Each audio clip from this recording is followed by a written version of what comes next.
അസ്സലാമു അലൈക്കും വറഹ്മത്തുള്ളാഹി വബറകാതുഹു. പ്രിയമുള്ള സഹോദര സഹോദരിമാരെ, വളരെ വേണ്ടപ്പെട്ട മുഹബ്ബീങ്ങളെ, ഒരുപാട് പേര് ദുആ ചെയ്യാൻ വേണ്ടി കമൻറ്റിൽ ഒട്ടനവധി വിഷയങ്ങൾ പറഞ്ഞിട്ടുണ്ട്. അതിലേറ്റവും പ്രധാനപ്പെട്ട നമ്മുടെ മക്കളുടെ SSLC +2 എക്സാമുമായി ബന്ധപ്പെട്ട ഉന്നത വിജയം, ആഗ്രഹിക്കുന്ന വിജയം ഒട്ടനവധി ആളുകൾ ദുആയിൽ ഓർക്കണം, ചേർക്കണമെന്ന് പറഞ്ഞു. നമ്മുടെ എല്ലാ മക്കളെയും അള്ളാഹു ഉന്നത വിജയത്തിലും പ്രത്യേക ബറക്കത്തിലുമാക്കട്ടെ. പ്രത്യേകിച്ച് ദുആ ചെയ്യാൻ പറഞ്ഞവരെ അള്ളാഹു ഉയർച്ചയിലാക്കി തരട്ടെ. ദുആ ചെയ്യാൻ വേണ്ടി എന്തെല്ലാം വിഷയങ്ങൾ പറഞ്ഞു അതെല്ലാം അല്ലാഹു ഹാസിലാക്കട്ടെ. ആമീൻ യാ റബ്ബൽ ആലമീൻ. അൽഹംദുലില്ലാ. പ്രിയപ്പെട്ടവരെ, ഇന്ന് പരിശുദ്ധമായ ലോക ചരിത്രത്തിൽ തുല്യതയില്ലാത്ത ഒരു പരിശുദ്ധ രാവിനെയാണ്, രാവുകളുടെ രാജകുമാരൻ. അതാണ് 17-ാം രാവ്. ഇന്നത്തെ മഗ്‌രിബ് വാങ്കോടെ നാം കയറി ചെല്ലുന്നത് ആ പരിശുദ്ധ രാവിലേക്കാണ്. അൽഹംദുലില്ലാ. പ്രിയപ്പെട്ടവരെ, ഈ പുണ്യമാക്കപ്പെട്ട രാവിൽ നമ്മൾ ചെറിയൊരു മനസ്സ് കൊടുത്താൽ ഇക്കൊല്ലത്തെ റമളാനിന്റെ എല്ലാ പുണ്യങ്ങളും നമുക്ക് നേടാൻ പറ്റും. രാവുകളുടെ രാജാവ് എന്നറിയപ്പെടുന്ന പരിശുദ്ധമായ ലൈലത്തുൽ ഖദറിന്റെ പുണ്യവും മനസ്സ് വെച്ചാൽ ഇന്നത്തെ രാവിലെ നമുക്ക് നേടിയെടുക്കാൻ പറ്റും. അതിന് സിമ്പിളായിട്ട് നമ്മൾ ചെയ്യാൻ പറ്റുന്ന അമലുകളെ കുറിച്ചാണ് നമ്മൾ ഡിസ്കസ് ചെയ്യാൻ പോകുന്നത്. ആദ്യ അവസാനം കേൾക്കണം. നിർബന്ധമായും നിങ്ങളോട് ഇതിൻ്റെ വലിയൊരു ഹെൽപ്പ് എന്നുള്ള നിലക്ക് പറയാണ്, കമൻറ്റുകൾ രേഖപ്പെടുത്തണം. വേറെ ഒന്നും വേണ്ട, കമൻറ്റ് രേഖപ്പെടുത്തണം. എന്തിനാ? ഒരുപാട് പേർക്ക് ഈ ക്ലാസ് ഒന്ന് എത്തിക്കിട്ടാൻ വേണ്ടിയിട്ട് അതൊരു കാരണമാകും. ലൈക്ക് ചെയ്യണം, അത് വലിയൊരു ബെനിഫിറ്റാണ്. അതേപോലെ ചാനൽ സബ്സ്ക്രൈബ് ചെയ്യാതെ ആരെങ്കിലും കാണുന്നുണ്ടെങ്കിൽ ഒന്ന് സബ്സ്ക്രൈബ് ചെയ്തു കൊടുക്കണം എന്നുകൂടെ ഓർമ്മപ്പെടുത്തുകയാണ്. അൽഹംദുലില്ലാ. നമുക്ക് നമ്മുടെ വിഷയത്തിലേക്ക് വരാം. നേരത്തെ സൂചിപ്പിച്ചു, വളരെ പൂർത്തിയാക്കപ്പെട്ട ഒരു രാവാണ് പരിശുദ്ധ റമളാനിൻ്റെ 17-ാം രാവ് എന്ന് പറയുന്നത്. ആ പരിശുദ്ധ രാവ്, അതിൻ്റെ മഹത്വങ്ങൾ എത്രത്തോളം ഉണ്ട് എന്ന് ചോദിച്ചാൽ, ഇന്ന് കാണുന്ന ഇസ്ലാമിൻ്റെ സകലമാന ചൈതന്യങ്ങളും, ഇസ്ലാമിൻ്റെ ദീനിൻ്റെ മുഴുവൻ ശിആറുകളും അടയാളങ്ങളും, അതിൻ്റെ കാരണം പരിശുദ്ധമായ റമളാനിൻ്റെ 17-ാം രാവ്, അല്ലെങ്കിൽ റമളാൻ 17, അല്ലെങ്കിൽ ആ ദിവസത്തിൻ്റെ രാവിൻ്റെ മഹാന്മാരായ നേതാക്കന്മാർ, മഹാന്മാരായ ബദരീങ്ങൾ, അവരാണ്. ഇന്ന് നമ്മൾ നോമ്പ് പിടിച്ചത്, ഇന്നലെ നമ്മൾ തറാവി നിസ്കരിച്ചത്, ഇന്ന് നമ്മൾ ജുമാ നിസ്കരിക്കാൻ അല്ലെങ്കിൽ ളുഹർ നിസ്കരിക്കാൻ വേണ്ടി ഒരുങ്ങുന്നത്, ഇതിനെല്ലാം ഒരർത്ഥത്തിൽ കാരണക്കാരാര? മഹാന്മാരായ ബദരീങ്ങളാണ്. കാരണം നബി സല്ലല്ലാഹു അലൈഹി വസല്ലം തങ്ങൾ ബദർ ദിനത്തിന്റെ എന്ന് ദുആ ചെയ്യുന്ന ലോകപ്രസിദ്ധമായ ദുആ കാണാം. അല്ലാഹുമ്മ ഇന്നക ഇൻ തുഹ്ലിക ഹാദിഹിൽ ഉസാബ. അല്ലാഹുവേ, ഈ ചെറിയ സംഘം ഉണ്ടല്ലോ, ഈ പാവപ്പെട്ട ബദരീങ്ങൾ, അവരെ നീ ഇന്ന് സഹായിച്ചില്ലെങ്കിൽ, അല്ലാഹുവേ, അവരിന്ന് നശിച്ചു പോയാൽ, ബദരീങ്ങൾ തോറ്റുപോയാൽ, ഫലാ തുഅബദു ഫിൽ അർളി അബദ, ഭൂമിയിൽ പിന്നെ തറാവീഹ് നിസ്കരിക്കാനോ നോമ്പൊടിക്കാനോ ഒരു ഉമ്മത്തുണ്ടാകില്ല. അല്ലാ സഹായിക്കണേ പടച്ചോനെന്ന ദ്വാരക്കുന്നത്. അപ്പോൾ ആ സഹായം, ആ ദ്വായും, ആ ഇജാബത്തും, ആ വിജയവും ആണ് നമ്മളാക്കിയത് എന്ന് പറയുമ്പോൾ വേറെ മൂല്യം വേണോ പ്രിയപ്പെട്ടവരെ? പരിശുദ്ധ റമളാനിൻ്റെ ബദരീങ്ങളുടെ ആണ്ടിൻ്റെ അല്ലെങ്കിൽ ബദർ ദിനത്തിൻ്റെ 17-ാം രാവിൻ്റെ മഹത്വങ്ങളൊക്കെ പറയുമ്പോൾ മുസ്ലിം ഉമ്മത്തിനിടയിൽ തികഞ്ഞ അജ്ഞത, ജഹാലത്ത് കൊണ്ട് നമുക്ക് വേദനയാണ്. പലരും അതിൽ നിന്ന് റിവേഴ്സ് നിൽക്കാൻ. എൻ്റെ പ്രിയപ്പെട്ടവരെ, മാറി നിൽക്കാൻ കഴിയില്ല. നമ്മളാക്കിയ ബദരീങ്ങളാണ്. അവരെക്കുറിച്ച് നമ്മൾ പറഞ്ഞില്ലെങ്കിൽ പിന്നെ ആര് പറയാനാണ്? മറ്റുമ്മത്ത് പറയും അവരെക്കുറിച്ച് നമുക്ക് പഠിക്കാൻ കഴിഞ്ഞില്ലെങ്കിൽ പിന്നെ ആര് പഠിക്കാനാണ്? അതുകൊണ്ട് നമ്മൾ ബന്ധപ്പെടേണ്ടതാണ് ഈ ഒരു മാറ്റർ എന്ന് പറയുന്നത്. അതായത് ബദറിൻ്റെ പശ്ചാത്തലം ഒറ്റ വാക്കിൽ പറയട്ടെ, വലിയ സംഭവ ബഹുലമാണ് ബദർ. അതിൻ്റെ പശ്ചാത്തലം, അതിൻ്റെ സാഹചര്യം ഒറ്റ വാക്കി പറയട്ടെ, സ്വന്തം നാട്ടിൽ, പിറന്ന നാട്ടിൽ കിടക്കപ്പുറതിയില്ല, ഒരു നിവൃത്തിയില്ല, ഒരാളെയും തല്ലിയില്ല, ഒരു മുറുക്കാങ്കത്തി പോലും കാണിച്ച് ആരെയും പേടിപ്പിച്ചില്ല.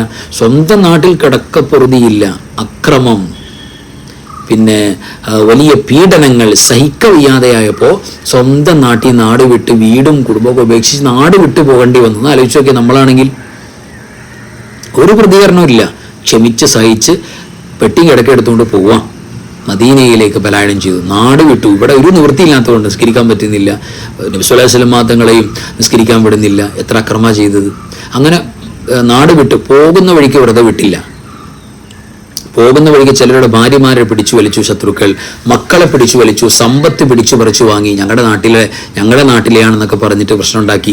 വേണമെങ്കിൽ മുഹമ്മദിനെ സ്വല്ലല്ലാഹു അലൈഹി വസല്ലം ഉപേക്ഷിച്ച്, ഈ ഇസ്ലാം ഉപേക്ഷിച്ച് ലാ ഇലാഹ ഇല്ലല്ലാഹ് എന്ന് രാജി വെച്ചിട്ട് നിങ്ങൾക്ക് ഞങ്ങളുടെ കൂടെ കൂടാം, സകല സൗകര്യങ്ങളും ഞങ്ങൾ ചെയ്തു തരും, കൂടെ പോയാൽ ഇതൊന്നും തരൂല എന്ന് പറഞ്ഞ് ഇതൊക്കെ പിടിച്ചു വലിച്ചു വാങ്ങിയപ്പോഴും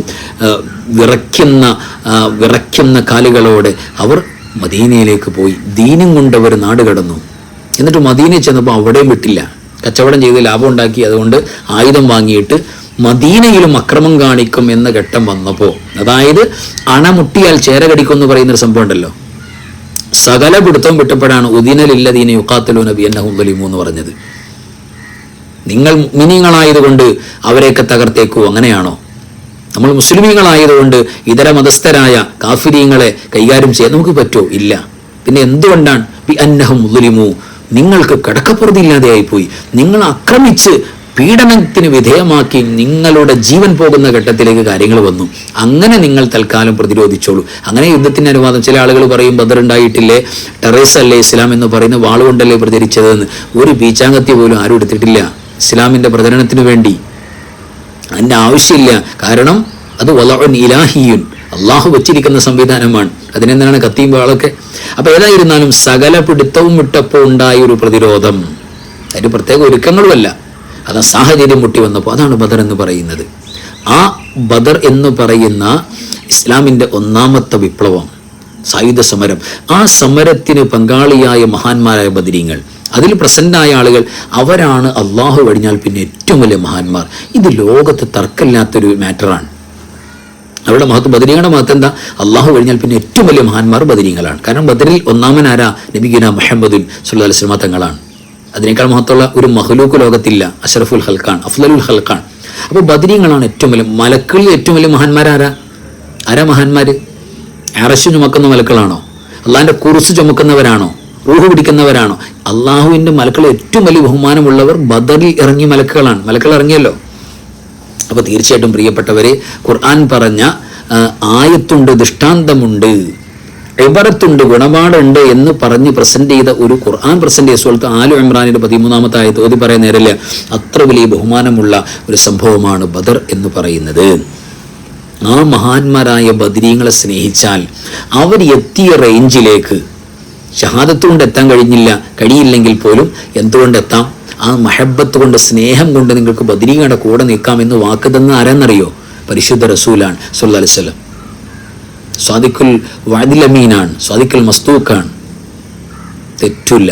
അതുകൊണ്ട് അവരോട് മഹബത്ത്, സ്നേഹം, ആ സ്നേഹത്തിൻ്റെ അടയാളമാണ് ഈ ബദർ ദിനത്തിൽ അവരുടെ അനുസ്മരണം നടക്കുന്നത്, അവരുടെ മൗലിദ്, മദ്ഹ്, മനാഖിബുകൾ പറയുന്നത്, അവരുടെ പേരിൽ ഭക്ഷണം വിതരണം ചെയ്യുന്ന ഓരോ നാടുകളിലും എത്ര സജീവമാണ്.